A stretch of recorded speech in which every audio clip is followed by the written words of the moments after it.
Hello दोस्तों, मेरा नाम गीता है। उम्र है अभी 20 साल की। वो उम्र जब लड़की का बदन थोड़ा थोड़ा खिलने लगता है, जैसे कोई कोमल फूल जो सुबह की धूप में चमकने लगे। मैं गांव की हूँ, वो छोटा सा गांव जहाँ खेतों की हवा में मिट्टी की खुशबू घुली रहती है और शाम को घर की चौखट पर बैठकर दूर के पहाड़ देखना अच्छा लगता है। मेरी आंखें बड़ी बड़ी हैं, काली जैसे रात का आसमान, और होंठ गुलाबी जो मुस्कुराते वक्त थोड़े मोटे हो जाते हैं। लोग कहते हैं कि मैं सुंदर हूँ, लेकिन मैं तो बस अपनी हूँ साड़ी पहनकर घर के काम करती हूँ। कभी कभी आईने में देखकर सोचती हूँ कि ये सब इतना क्यों बदल रहा है। आज मैं तुम्हें अपनी कहानी सुनाऊंगी, जो मेरी जिंदगी की वो दास्तान है जो धीरे धीरे खुलती गई। इसमें कुछ ऐसा है जो तुम्हें बांध लेगा, शायद थोड़ा उत्साह भी देगा, लेकिन अंत तक रुको, क्योंकि जिंदगी हमेशा वैसी नहीं चलती जैसी लगने लगे। चलो शुरू करते हैं। मेरा गाँव है हरिपुर, जहाँ घर घर में ईंटों की दीवारें हैं, लेकिन मेरे घर की दीवारें थोड़ी अलग हैं। पिताजी किसान हैं, सुबह उठते हैं तो खेत की मेड़ पर चलते हुए कोई गीत गुनगुनाते हैं। माँ घर संभालती हैं और भाई बड़ा है, शहर पढ़ने गया हुआ। मैं बीच में हूँ, घर की लाडली। लेकिन अब वो उम्र आ गई है जब सबकी नज़रें थोड़ी चुभने लगती हैं। एक दिन सुबह की बात है, मैं रसोई में थी। बाहर का आंगन सूना था, सूरज अभी पूरी तरह नहीं निकला था, बस हल्की हल्की रोशनी फैली हुई। मैं चूल्हे पर रोटियां सेंक रही थी। साड़ी की चोली थोड़ी ढीली थी क्योंकि रात को धोकर सूखने रखी थी, और हवा के झोंके से वो हल्का हल्का लहरा रही थी। माँ बाहर कपड़े सुखा रही थी और अचानक दरवाजे पर दस्तक हुई। कौन है? मैंने पूछा। आवाज में थोड़ी झिझक थी। बाहर से चाचा जी की आवाज आई। पड़ोस के चाचा, जिनका नाम है रामलाल चाचा। वो हमारे खेत के पास का ही खेत जोतते हैं और कभी कभी घर आ जाते हैं कोई बात करने। गीता बेटिया, खोल दे दरवाजा, तेरे पिताजी को कुछ सामान लाया हूँ। मैंने साड़ी को ठीक किया, लेकिन वो हल्की सी हलचल में फिर लहराई। दरवाजा खोला तो चाचा जी खड़े थे, हाथ में एक बोरा, आंखें थोड़ी नीची लेकिन नजरें मेरी तरफ। अरे चाचा जी, आइए अंदर, मैंने कहा मुस्कुराते हुए। बोरा रखते हुए उनका हाथ मेरे हाथ से छू गया, बस हल्का सा, लेकिन वो स्पर्श जैसे बिजली का करंट था। ये क्या लाए हैं? मैंने पूछा। बीज हैं, तेरे पिताजी के लिए, अच्छे वाले। उनकी आंखें मेरी कमर पर रुकी, जहाँ साड़ी की फुदक थोड़ी ढीली थी। मैंने सोचा शायद हवा का कमाल है, लेकिन मन में एक अजीब सी हलचल हुई। माँ ने पुकारा, गीता चाय बना दे चाचा जी के लिए। मैं रसोई में चली गई, पानी उबालते हुए सोच रही थी कि चाचा जी की नजरें क्यों इतनी गहरी लगी। चाय देते वक्त उनका हाथ फिर छुआ, इस बार थोड़ा लंबा। बिटिया, तू तो बड़ी हो गई, उन्होंने कहा, आवाज में कुछ भारीपन। हाँ चाचा, समय तो ऐसा ही है, मैंने हंसकर कहा, लेकिन मन में सवाल घूम रहा था, ये क्या चल रहा है। वो दिन बीता, लेकिन शाम को जब पिताजी घर आए तो उन्होंने बताया कि चाचा जी ने खेत में कुछ नया तरीका अपनाया है, बीज बोने का नया ढंग। गीता, तू भी देख लेना कभी। मैंने सिर हिलाया, लेकिन रात को सोते वक्त वो स्पर्श याद आया। अगली सुबह फिर वही रूटीन। मैं आंगन में झाड़ू लगा रही थी, साड़ी की आंचल कंधे से सरक गया था और मैंने उसे ठीक करने के चक्कर में कमर मोड़ी। तभी चाचा जी फिर आए, इस बार अकेले। पिताजी कहाँ हैं? उन्होंने पूछा। खेत गए हैं, मैंने कहा। तो मैं इंतजार कर लूं? वो अंदर आ गए और बैठे बैठे बातें करने लगे। गीता, तू स्कूल जाती थी ना, अब क्या करती है? उनकी नजरें मेरी गर्दन पर थीं, जहां पसीने की बूंदें चमक रही थीं। घर के काम चाचा, कभी कभी किताबें पढ़ती हूँ। बातों बातों में उन्होंने कहा, तेरी कमर कितनी पतली है, जैसे कोई बांस की डाल। मैं हंसती। चाचा, आप तो शायर हो गए। लेकिन मन में वो शब्द गूंज रहे थे। माँ आ गई तो बातें रुक गईं, लेकिन चाचा जी जाते वक्त बोले, कल आना खेत में, मैं तुझे वो नया तरीका दिखाऊंगा, बीज बोना सिखा दूंगा। मैंने हाँ कह दी, क्योंकि पिताजी का काम था। अगले दिन दोपहर का वक्त था। धूप तेज थी, लेकिन खेत के बीच में छाया थी। मैं साड़ी पहनकर गई, सादा सूती वाला, जो पसीने से चिपक जाता है। चाचा जी वहाँ थे, हल लिए। आ गीता, देख, ये तरीका है, बीज ऐसे बोते हैं, धीरे धीरे गहराई में डालकर। उनकी आवाज में कुछ था जैसे दोहरा मतलब। मैंने हंसकर कहा, चाचा, मैं तो कभी नहीं बोई, सिखाइए ना। उन्होंने मेरा हाथ पकड़ा, हल्की मेड़ पर ले जाकर। उनका हाथ गर्म था, मेरा ठंडा। ऐसे पकड़ो मजबूती से और फिर धकेल दो अंदर। मैंने वैसा ही किया, लेकिन मेरी साड़ी की चोली में पसीना आ गया था और झुकते वक्त वो थोड़ी तनी। चाचा जी की सांसें तेज लगी। अच्छा है बिटिया, तू सीख रही है, अब मैं दिखाता हूँ कैसे गहराई तक जाता है। वो आगे झुके, उनका कंधा मेरे से सटा। मन में डर था, लेकिन उत्सुकता भी।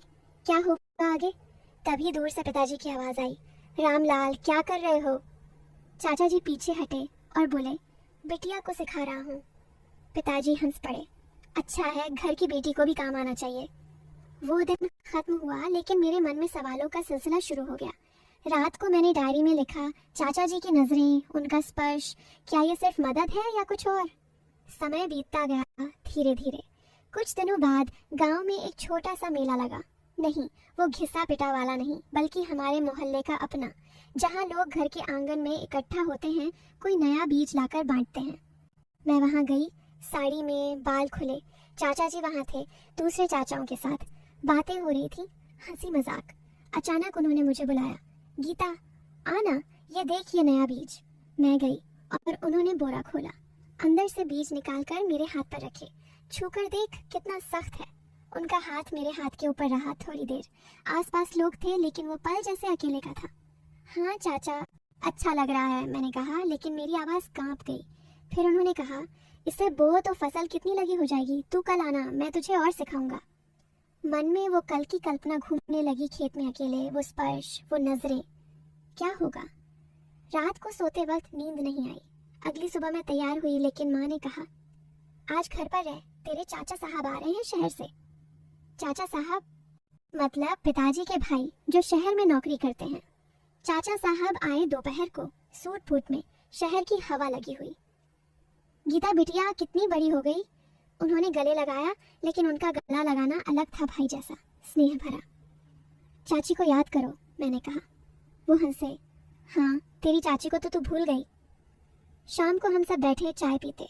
चाचा साहब ने बताया शहर की बातें, वहाँ की नौकरियाँ, पढ़ाई। गीता तू भी आजा, कुछ सीख ले। उनकी आंखें साफ थीं, कोई छिपा मतलब नहीं। लेकिन जब चाचा जी का जिक्र आया तो पिताजी बोले, रामलाल अच्छा आदमी है, खेत में मदद करता है।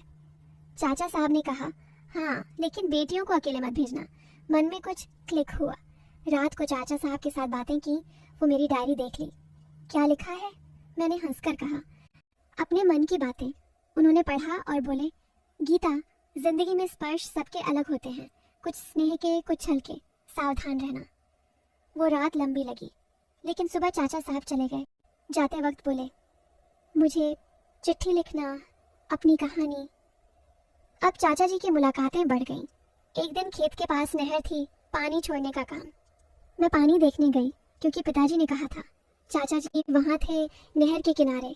गीता आ, पानी कैसे छोड़ते हैं देख। मैं गई, साड़ी को ऊंचा किया, क्योंकि पानी की धारा तेज थी। ऐसे पकड़ो रस्सी, खींचो मजबूती से। उनका हाथ मेरे कंधे पर, गाइड करने को। पानी बहने लगा, लेकिन मेरी साड़ी गीली हो गई, चिपक गई। चाचा देखो क्या हो गया, मैंने शर्माते हुए कहा। वो हंसे, अरे ये तो ठंडक है, आ मैं सुखा दूं।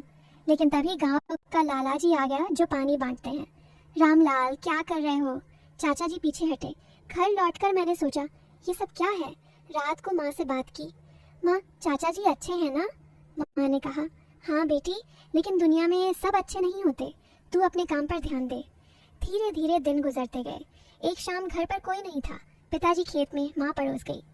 मैं अकेली थी, किताब पढ़ रही। दरवाजा खटखटाया। चाचा जी, गीता तेरे पिताजी को बुलाने आया। मैंने अंदर आने को कहा। बैठे, बातें। तू कितनी शांत है, जैसे कोई तालाब का पानी। उनकी नजरें मेरी आंखों में। चाचा आप तो कवि हो गए। हंसी हुई, लेकिन हवा में तनाव था। कल खेत में आना, एक नया पौधा लगाएंगे। मैंने हाँ कहा। रात को नींद में सपना आया, खेत स्पर्श, लेकिन अंत में फूल खिले।